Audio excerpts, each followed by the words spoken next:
नमस्कार दोस्तों, कानून प्लस चैनल में आपका स्वागत है। आज हम चर्चा कर रहे हैं स्कैंडल पे स्कैंडल जो आपने किया है, आप पार्टी ने किया है, आपके लोगों ने किया है, उसका एक एक करके खुलासा हो रहा है।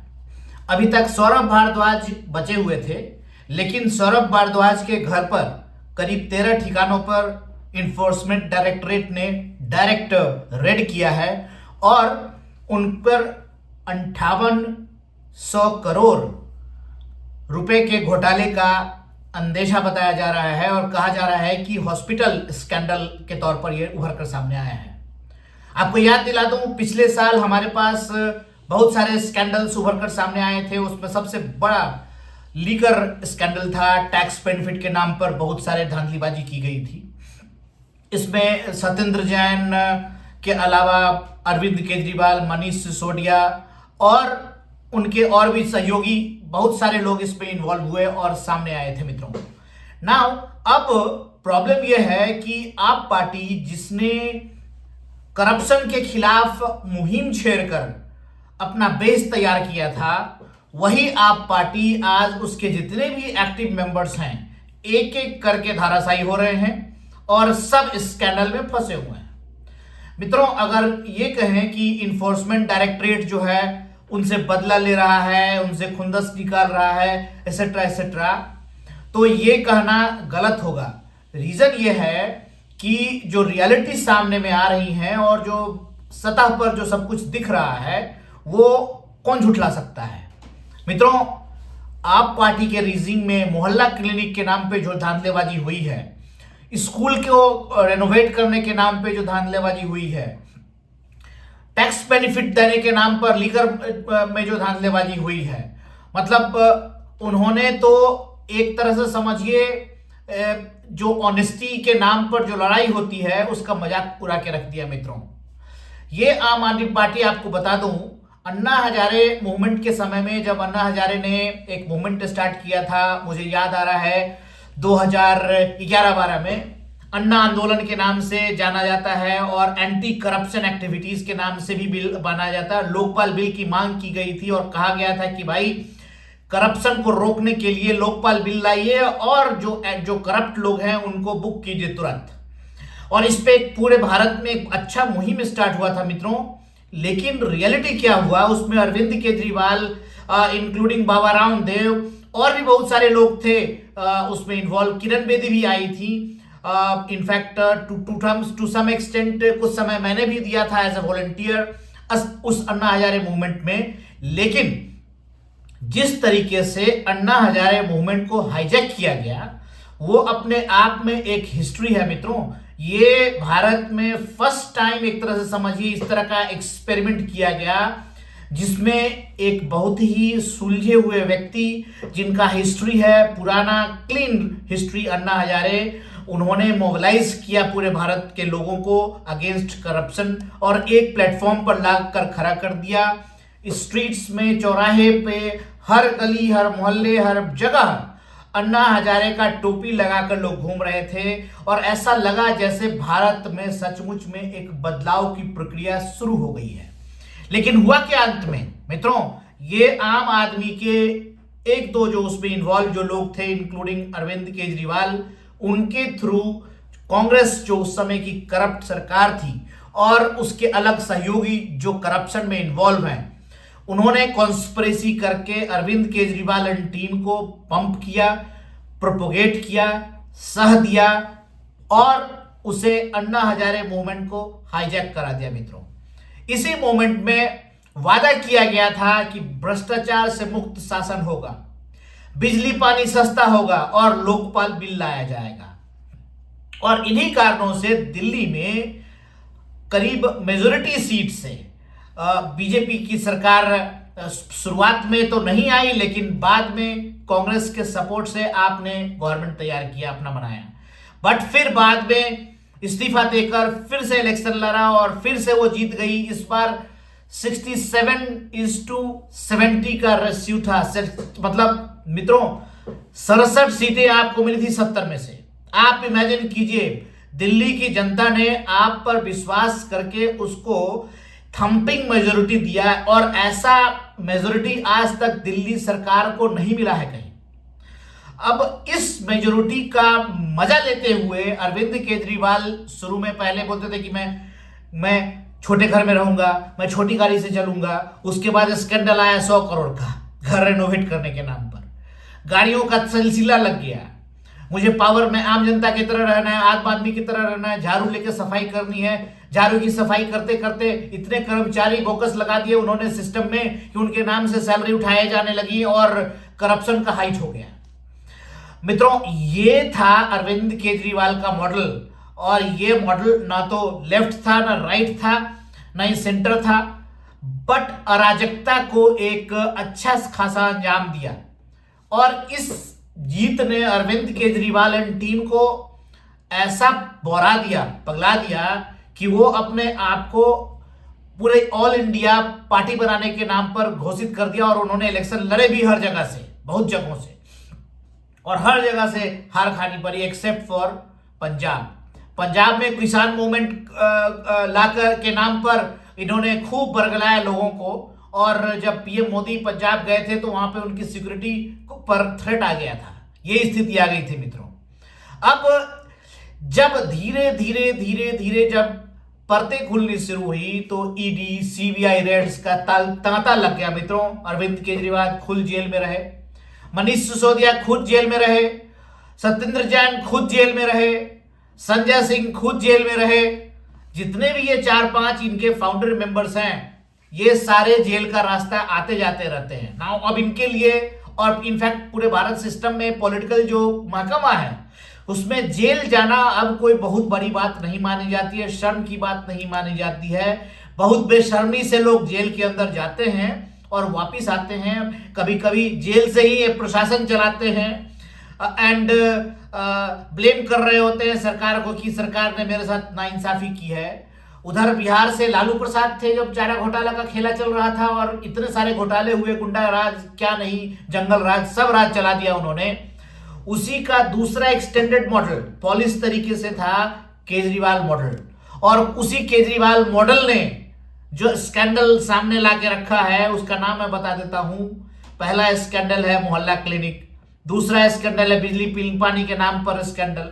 उसके बाद जो स्कैंडल पे जो कहानी बन रही है मित्रों, मैं उसका भी आपको पूरा डिटेल अभी देता हूं, ब्यौरे दूंगा आने वाले आगे। और कैसे ईडी ने छापा मारा सौरभ भारद्वाज पे, इनकी बारे में भी चर्चा करूंगा। लेकिन मित्रों, अगर अभी तक आपने हमारे चैनल कानून प्लस को सब्सक्राइब नहीं किया है तो सब्सक्राइब कर लें, ताकि हमारे और आपके बीच में संपर्क बना रहे और हमें भी हिम्मत मिलती रहे कि हमारे फॉलोअर्स बढ़ रहे हैं। और अपने कमेंट जरूर दें मित्रों, विचार जरूर दिया करें। It makes us energetic and happy. मित्रों, मैं स्कैंडल की बात कर रहा था। सबसे पहला स्कैंडल आया एजुकेशन के नाम पे, बिल्डिंग तैयार हो रही है, बिल्डिंग आई नहीं। उसके बाद आया एमसीडी में बहुत सारे कर्मचारियों को बोकस बिल के नाम पर, उनको सैलरी देने के नाम पर पैसा साइफन करने का। उसके बाद आया घर अरविंद केजरीवाल के रेनोवेशन करने का स्कैंडल।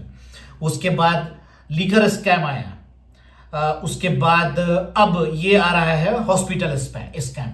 आपको याद होगा मोहल्ला क्लिनिक, मुझे भी याद है, और इनफैक्ट मैं गया भी था एक बार मोहल्ला क्लिनिक में, और बिकॉज एक हमारी मित्र है वहां पे डॉक्टर थी। तो जब मैं गया मोहल्ला क्लिनिक में तो जो स्थिति मैंने देखी, वो खाना बदोशी जिसको हम बोलते हैं, ऑन दिखा दे है कि हम काम कर रहे हैं, लेकिन काम हो या ना हो उससे कोई लेना देना नहीं है। मोहल्ला क्लिनिक के नाम पे कचरा पड़ा हुआ है चारों तरफ। मोहल्ला क्लिनिक के अंदर में गाय बैठी हुई है। मोहल्ला क्लिनिक के नाम पर गंदगी फैली जा रही है, लोग वहां पे बैठ के दारू पी रहे हैं। यही स्थिति मोहल्ला क्लिनिक की। अच्छे हॉस्पिटल तैयार हो रहे हैं, रेंट पे लिए जा रहे हैं अगर नहीं हो रहे हैं। कोविड के समय की मैं बात बता रहा हूँ, उस समय भी लफड़ा हुआ था बहुत सारा। और जो डॉक्टर्स हैं उसकी फैसिलिटी के नाम पर कुछ नहीं है, लेकिन पेपर पे दिखाया जा रहा है कि हर फैसिलिटी काम कर रहा है।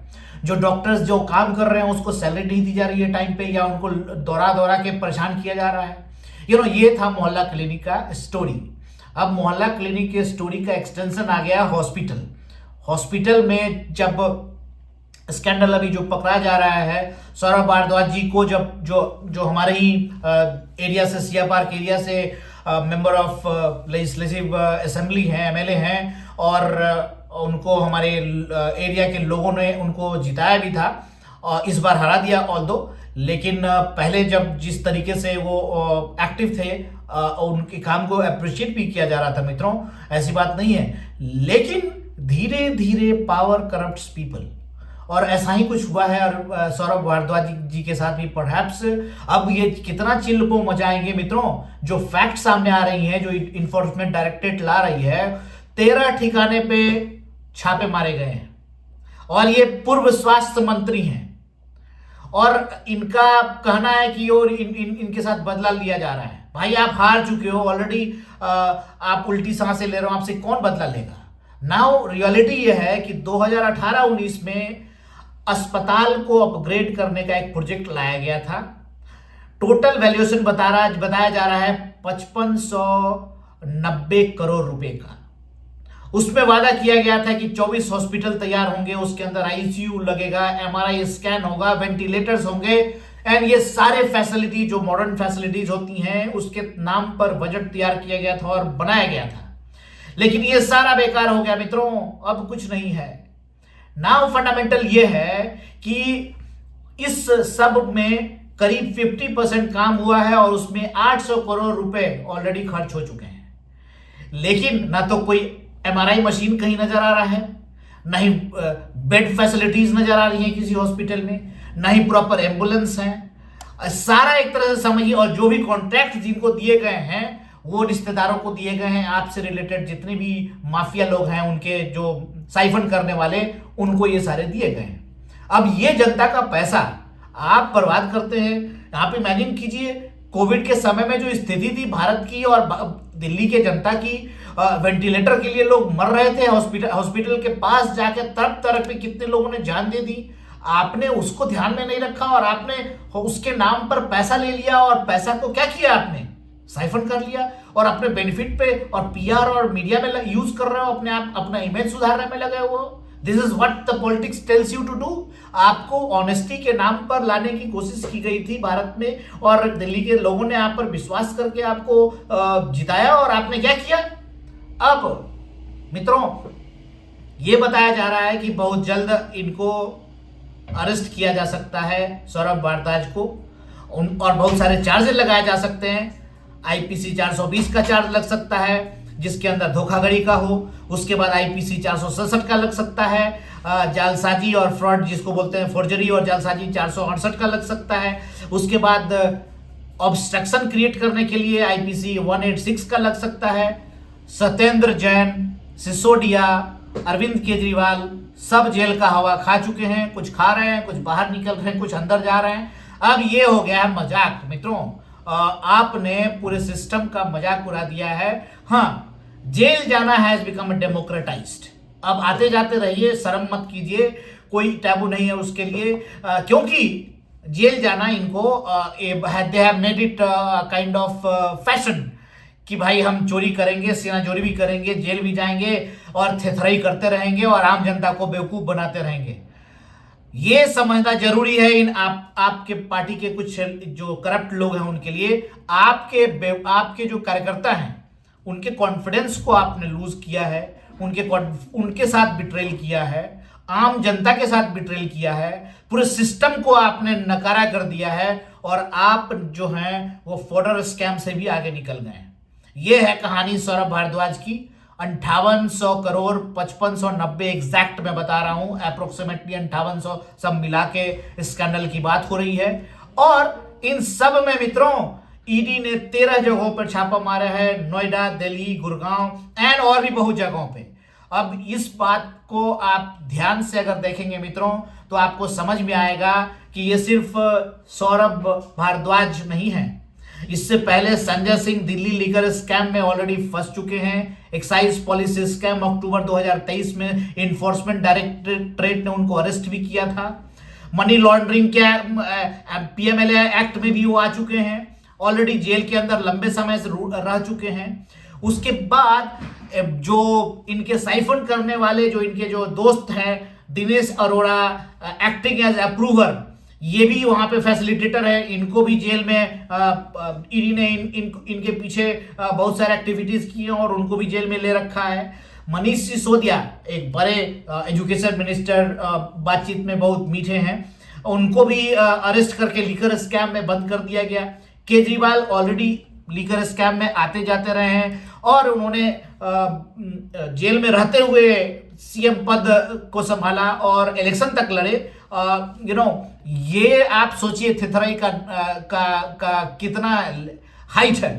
Satyendra Jain already health infrastructure 2022 में जेल जा चुके हैं। उसके अलावा उन्होंने अपनी बेटी को ओएसडी बना दिया था। इस पे सगलू कमेटी ने एक रिपोर्ट भी दिया कि उनकी बेटी जो हेल्थ से उनका कोई लेना देना नहीं था, बहुत यंग है, उनको ओएसडी बना दिया। अब इस तरह के एक्टिविटीज आप ये लगातार कर रहे हैं मित्रों, और भारत की जनता को बेवकूफ बनाते रहे हैं। मित्रों, आपका इसके बारे में क्या राय विचार है कमेंट बॉक्स में जरूर दें, और अगर अभी तक आपने हमारे चैनल को सब्सक्राइब नहीं किया है तो सब्सक्राइब कर लें, ताकि हमारे और आपके बीच में संपर्क बना रहे। मित्रों, आपने समय दिया उसके लिए बहुत बहुत धन्यवाद। आप हमारे चैनल को मैं फिर से गुजारिश करूंगा, कानून प्लस चैनल को जरूर सब्सक्राइब करें, अपने कमेंट जरूर दें। Hope to see you again मित्रों। Till then good bye and adios.